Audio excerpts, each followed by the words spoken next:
September 19th, 1935, a Thursday night in Harlem. Ellsworth Bumpy Johnson is getting dressed for what he thinks is a business meeting. The navy suit, 3 months of earnings. The shoes, polished until you could see your face in them. He's heading to the Cotton Club, the most famous nightclub in America.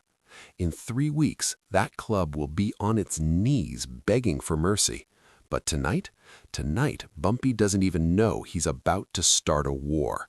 Because in about 15 minutes, a doorman is going to call him boy, tell him to get back to Harlem where he belongs, and Bumpy Johnson is going to respond by dismantling the most powerful whites-only establishment in New York City.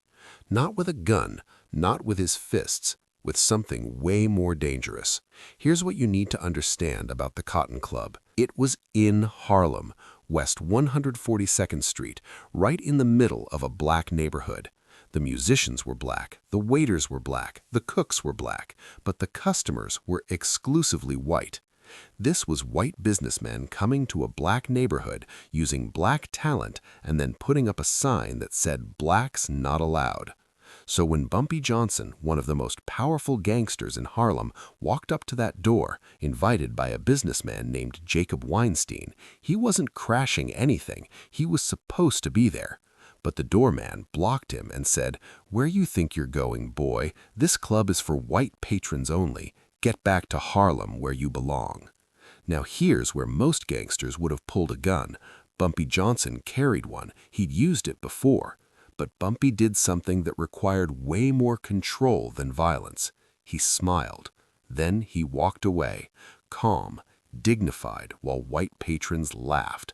And that walk, those 15 minutes through Harlem streets, that's when he declared war. Bumpy ended up outside the Savoy Ballroom, watching black families walk through those doors, welcomed, celebrated. And something clicked. The Cotton Club was making hundreds of thousands of dollars a year from Harlem talent, Harlem location, Harlem culture. The owner was a white gangster named Owney Madden. The profits went downtown to Manhattan, and what Harlem got was minimum wage and disrespect. Bumpy made 3 phone calls. His lawyer, Stephanie St. Clair, the queen of Harlem's numbers racket, and Reverend Adam Clayton Powell Sr. By midnight, 15 people were sitting in a speakeasy back room. Gangsters, union bosses, ministers, black professionals. "They called me boy," Bumpy said, "told me to get back to Harlem where I belong. The Cotton Club is in Harlem, on our streets, using our musicians, but we can't sit in the audience. They don't understand. They're vulnerable. Every musician, every waiter, every cook, they're all ours. That club doesn't run without us." Stephanie St. Clair asked, "What are you proposing, Bumpy?" "We make operating that club so expensive, so difficult, that Owney Madden opens those doors or sells. Either way, this ends." What Bumpy designed wasn't a riot. It was a surgical strike. 5 pressure points all at once. Musicians demanded 50% raises. Waiters slowed service. Kitchen staff cut output in half. Nothing fireable, just death by 1,000 cuts. Every supplier was warned to stop servicing the Cotton Club or lose Harlem business entirely. Churches went public. Pastors preached about the hypocrisy. Community meetings followed. Public shaming spread.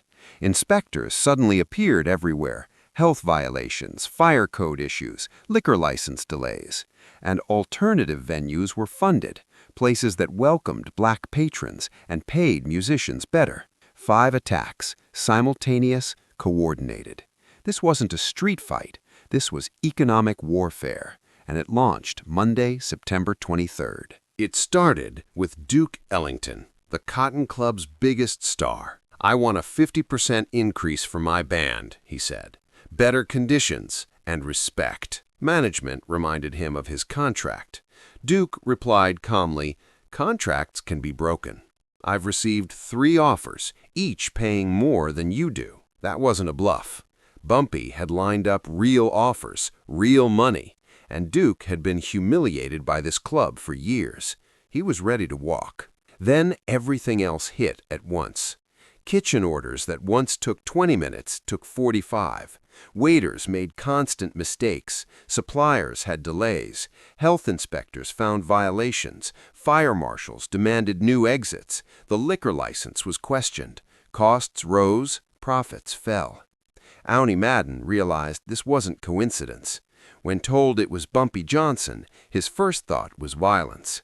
But his contacts refused. In Harlem, Bumpy had more muscle. More importantly, he had organization. 3 weeks in, Madden received a message. Johnson's attorney wanted to meet. The message was simple. The difficulties were a response to refusing Negro patrons. They would continue until that policy changed.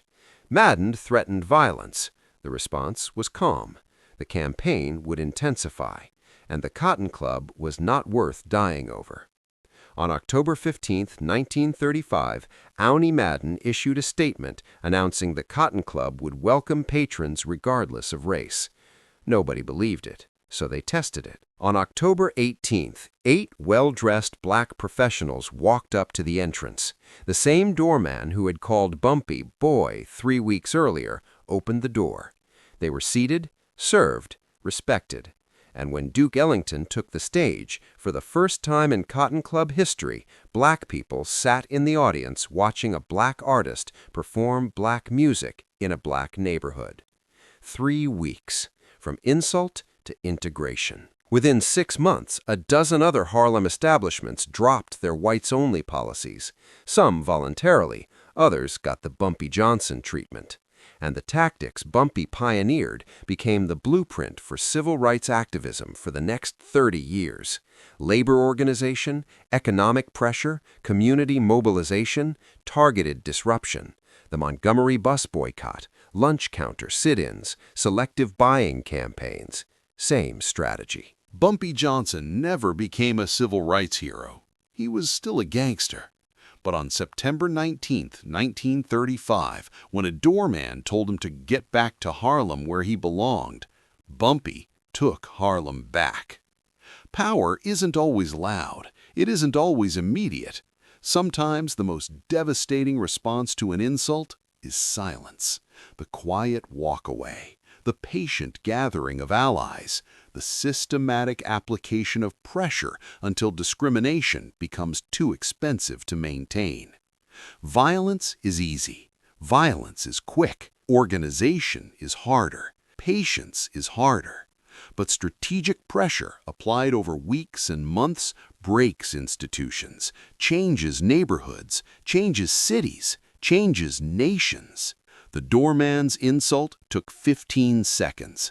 Bumpy's response took 3 weeks, and the impact lasted 30 years. Sometimes the quietest walk away is the beginning of the loudest victory.